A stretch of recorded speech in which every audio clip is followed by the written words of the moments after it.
ओम नमो भगवते वासुदेवाय। श्रीमद्भागवत महापुराण अध्याय ध्यान विधि और भगवान के विराट स्वरूप का वर्णन। श्री सुखदेव जी ने कहा, परीक्षित, तुम्हारा लोकहित के लिए किया हुआ यह प्रश्न बहुत ही उत्तम है।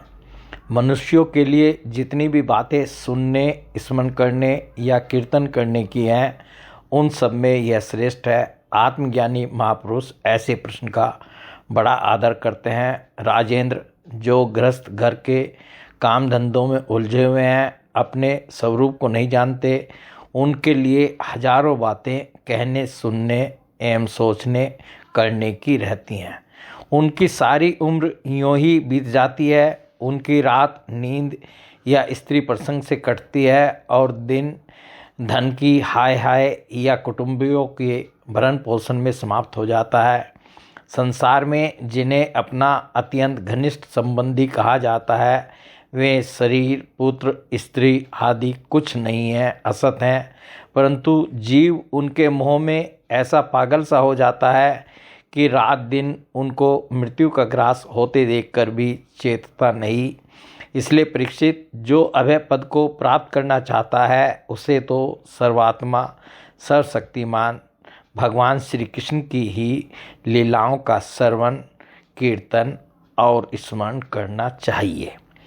मनुष्य जन्म का यही इतना ही लाभ है कि चाहे जैसे हो, ज्ञान से, भक्ति से अथवा अपने धर्म की निष्ठा से जीवन को ऐसा बना लिया जाए कि मृत्यु के समय भगवान की स्मृति अवश्य बनी रहे। परीक्षित, जो निर्गुण स्वरूप में स्थित हैं एवं विधि निषेध की मर्यादा को लांघ चुके हैं, वे बड़े बड़े ऋषि मुनि भी प्राय भगवान के अनंत कल्याण में गुणगणों के वर्णन में रमे रहते हैं।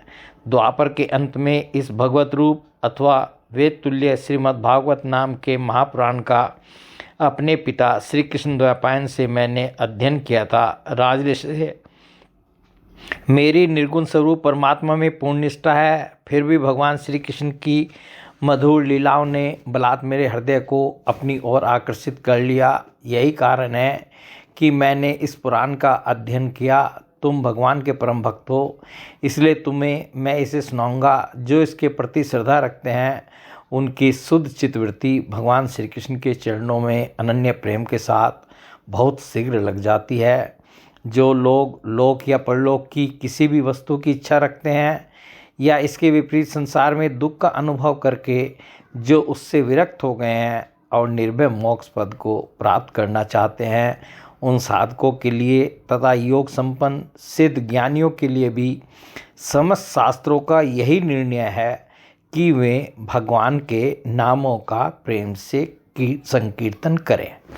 अपने कल्याण साधन की ओर से असावधान रहने वाले पुरुष को वर्षों लंबी आयु भी अनजान में ही व्यर्थ बीत जाती है। उससे क्या लाभ? सावधानी से ज्ञानपूर्वक बिताई हुई घड़ी दो घड़ी भी श्रेष्ठ है, क्योंकि उसके द्वारा अपने कल्याण की चेष्टा तो की जा सकती है। राजऋषि खड़वांग अपनी आयु की समाप्ति का समय जानकर 2 घड़ी में ही सब कुछ त्याग कर भगवान के अभय पद को प्राप्त हो गए। परीक्षित, अभी तो तुम्हारे जीवन की अवधि 7 दिन की है। इस बीच में ही तुम अपने परम कल्याण के लिए जो कुछ करना चाहिए सब कर लो। मृत्यु का समय आने पर मनुष्य घबराए नहीं। उसे चाहिए कि वह वैराग्य के शस्त्र से शरीर और उससे संबंध रखने वालों के प्रति ममता को काट डाले।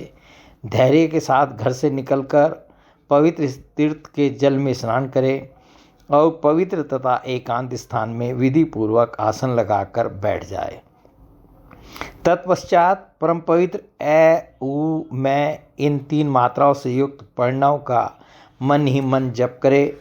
प्राण वायु को वश में करके मन का दमन करे और एक क्षण के लिए भी प्रणव को न भूले।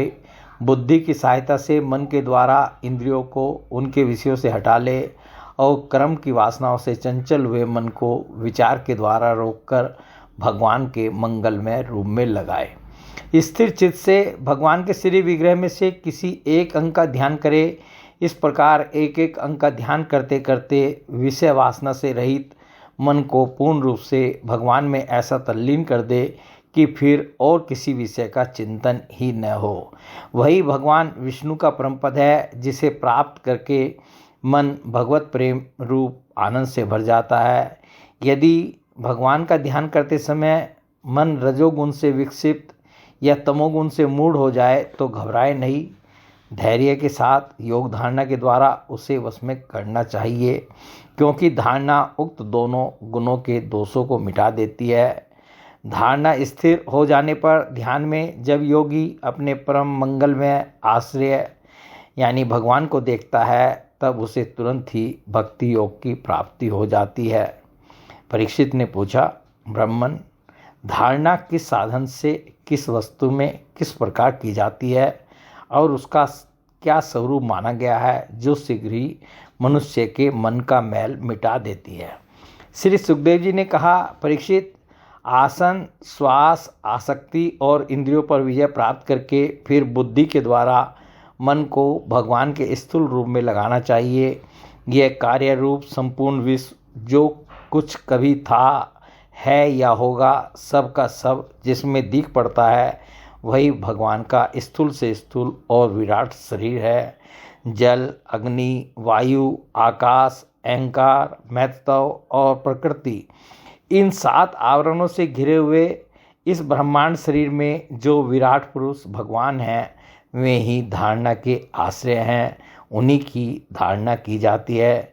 तत्वज्ञ पुरुष उनका इस प्रकार वर्णन करते हैं, पाताल विराट पुरुष के तलवे हैं, उनकी एड़ियाँ और पंजे रसातल हैं, दोनों गुल्फ यानी एड़ी के ऊपर की गांठें महातल हैं, उनके पैर के पिंडे तलातल हैं, विश्वमूर्ति भगवान के दोनों घुटने सुतल हैं, जांघें वितल और अतल हैं, पेडू भूतल है।